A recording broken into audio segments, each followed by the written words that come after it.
Hola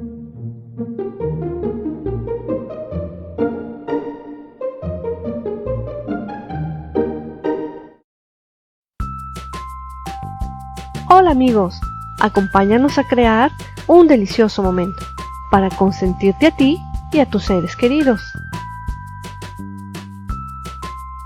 Necesitaremos 400 ml de crema para batir y por separado otros 150 ml de crema para batir.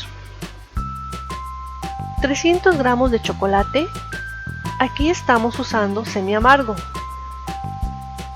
45 ml de leche y 4 gramos de grenetina.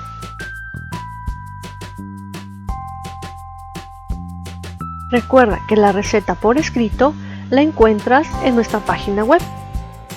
Comienza hidratando la grenetina en la leche. Corta el chocolate en trozos pequeños para que sea más fácil de derretir.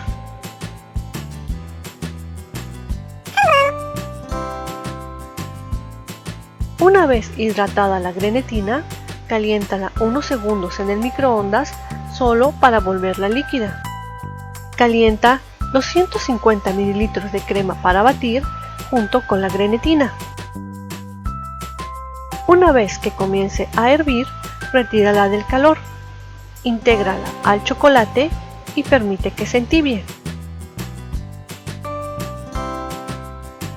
Bate el resto de la crema para batir solo hasta que comience a formar picos suaves. Con movimientos suaves y envolventes, intégrala al chocolate aún tibio. Vierte el mousse a una manga pastelera y rellena los recipientes donde los vayas a presentar. Puedes servirla con crema batida y chocolate rallado. Refrigera al menos 2 horas y está listo para disfrutarse. Como verás, es un delicioso y cremoso postre muy fácil de preparar. Con estas cantidades nos salieron 4 porciones. Recuerda incluir en tu día un delicioso momento. Hasta luego amigos.